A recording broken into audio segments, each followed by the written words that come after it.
You the environmentalists, you the activists, you the campaigners, you who have watched with a growing sense of unease the ways in which this world has been ravaged in the pursuit of the almighty dollar. You who have watched with growing concern the ways that we treat the planet that we are leaving behind for our children, for our grandchildren, and for those generations not yet born. This is a message not of divisiveness, but one of cooperation and unity. This is a message of hope and empowerment, but it requires us to take a look at a hard and uncomfortable truth. Your movement has been usurped by the very same financial interests you thought you were fighting against. You have suspected as much for years. You watched with hope and excitement as your cause, your movement, your message began to spread, as it was taken up by the media and given attention, as conferences were organized, and as the ideas you had struggled so long and hard to be heard were talked about nationally, then internationally. You watched with growing unease as the message was simplified. First it became a slogan, then it became a brand. Soon it was nothing more than a label, and it became attached to products.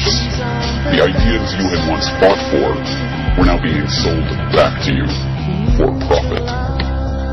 You watched with growing unease as the message became parroted, not argued, more like a fashion rather than something that came from the conviction of understanding. You disagreed when the slogans and then the science was dumbed down, when carbon dioxide became the focus and CO2 was taken up as a political cause. Soon it was the only cause. You knew that Al Gore was not a scientist, that his evidence was factually incorrect, that the movement was being taken over by a cause that was not your own, one that relied on beliefs you did not share to propose a solution you did not want. It began to reach a breaking point when you saw that the solution being proposed was not a solution at all, when they began to propose new taxes and new markets that would only serve to line their own pockets.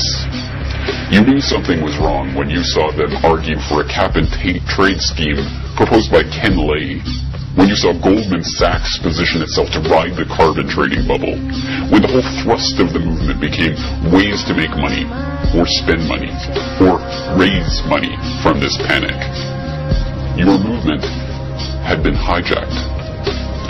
And when you looked at the Club of Rome's elite member roster, and when you learned about eugenics and the Rockefeller ties to the Kaiser Wilhelm Institute, and the practice of crypto-eugenics and the rise of the overpopulation fear-mongering and the call by elitist after elitist after elitist to cull the world population.